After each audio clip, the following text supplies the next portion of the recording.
Hey guys, I'm Chef Justin Sutherland. Welcome to my kitchen, and thank you for joining me and Kosta Browne for this year's Kosta Browne Top Chef Cooking Series. Before we get into any of that, no cooking is complete without a nice glass of wine. Gap's Crown Vineyard Pinot Noir, one of my favorites. Today we're going to make one of my favorite dishes, and that is my smoked crab risotto. It's not a traditional risotto. We're going to make it with a forbidden black rice. We're going to cream that out with a lot of nice smoked butter, and who doesn't love some beautiful king crab legs?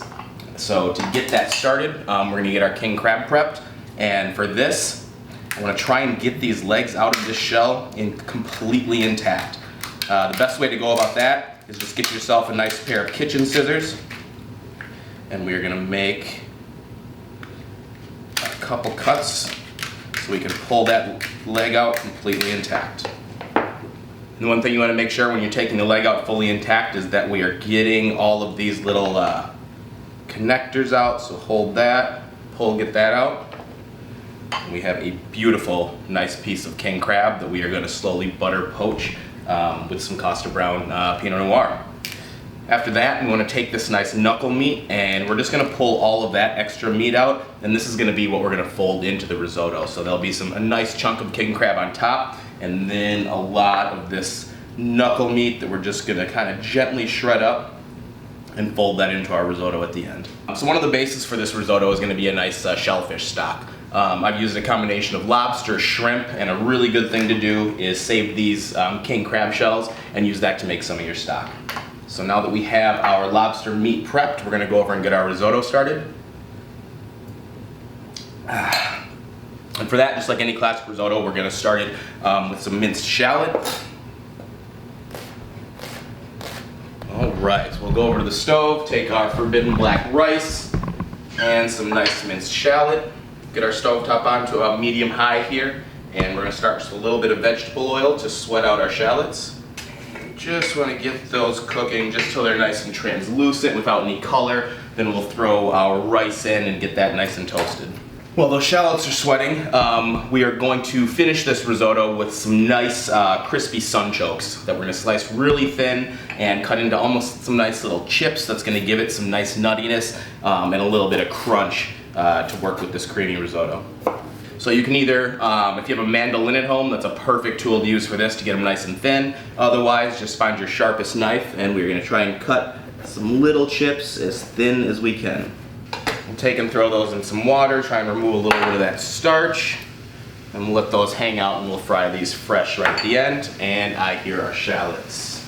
So once you can kind of start to smell those shallots, they become nice and aromatic, and they just start to become translucent. We're going to take about 2 cups of our forbidden rice, pour them right in with the shallots. We want to get those nice and evenly coated with this oil, and just kind of let this rice pearl, what we call it, or just kind of lightly toast, nice and coated. It's going to get a little nutty flavor on that rice before we start adding our shellfish stock and building our risotto. Another garnish we're going to end up throwing on this risotto is just some fresh green apple. This is going to be a super rich dish. There's a lot of rich lobster stock. There's a whole bunch of butter. So just to give it to break through some of that richness, to give it some acidity, some crispness, just going to julienne some green apple. We'll let that soak in a little acidulated water and put that on top, and it's really going to make for a nice little bite when you're getting into this. I like to cut these apples into nice long juliennes rather than dicing them. It's just going to give it a different texture than when you're eating just those rice kernels. Once you kind of get these nice long strips of apple, it's really going to break up the texture and the flavor in your mouth and give you just a little burst of freshness with all the richness. Soak in some water. We'll hit that with a little bit of lemon juice just to stop that from doing any browning. And we will come back to those at the end. Alright, our rice is now at the point to start adding some liquid. Classically with any risotto, you generally only use a white wine, but because we're going to use this black rice, we want a really rich, dark purple color. This Kosta Browne Pinot Noir is going to be perfect. So we're going to deglaze this pan with about a cup and a half of red wine. Some for the pan, some for me. We'll reduce our heat a little bit and cook this down until it's almost dry. And then we'll start slowly adding our lobster stock. Always the thing with making risotto is that you always want to keep the pan moving as much as possible. You want the natural starches in the rice to really release, and that's what's going to give you that creaminess. With this forbidden black rice, it's definitely different than an arborio or a classic risotto rice. It has much lighter starch content, so the more you move it, the creamier we're going to allow it to get. While that is cooking down, we are going to start frying up our sunchoke chips. So we've got a nice little tabletop fryer you can do at home if you have one of these. If not, any vegetable oil, canola oil, cooking oil in a shallow pan, you can stovetop fry these very easily. But we have a nice little tabletop fryer set to 350. Probably looking at about a 3-minute cook time on these, depending on the thickness. But again, you want to try and cut them as thin as possible. So we're now looking at a point over here. We can start adding our shellfish stock. For this, like I said, I made a really rich lobster stock. Anytime I do seafood stocks, I like to use a lot of green and white vegetables. So we've got white onion, celery, fennel, fronds, and bulbs. A whole lot of lobster bodies, the extra king crab shells, and whatever other shrimp shells we have laying around. Just at a few ounces at a time, we're going to add our lobster stock.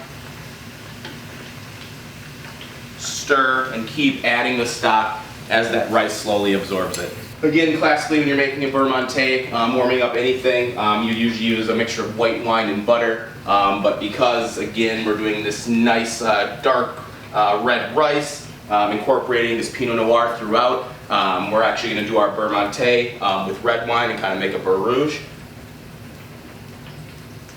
We're going to start with just a couple tablespoons of that red wine and reduce it down until it's almost completely dry. Then we're going to start adding our butter and make a nice thick butter sauce and let this crab leg just hang out in that sauce, absorb that butter and red wine flavor, and get warm at the same time.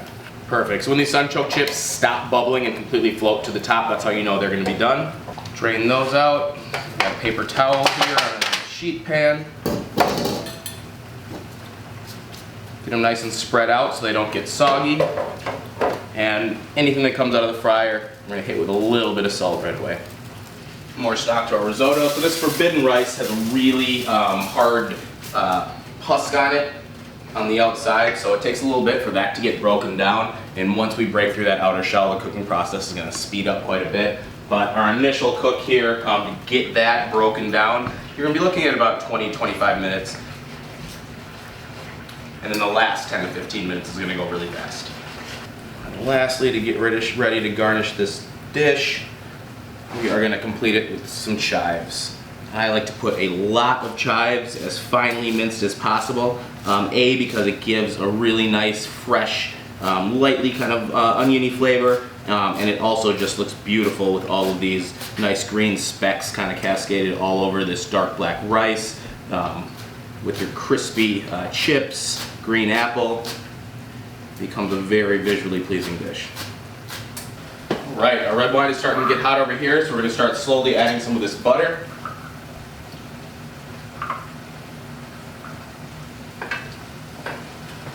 While we do that, we will add some more lobster stock to our risotto. And once that gets hot and your red wine is reduced, you can just turn the heat off and let that residual heat that's sitting in the wine kind of carry over and slowly melt the butter. That way you'll get a nice, thick, creamy sauce, and it won't be broken. And once that butter is all melted, we're going to go ahead and put our king crab leg right in that Vermonte that we made. The carryover heat left over should be just enough to penetrate this, warm it throughout without overcooking it.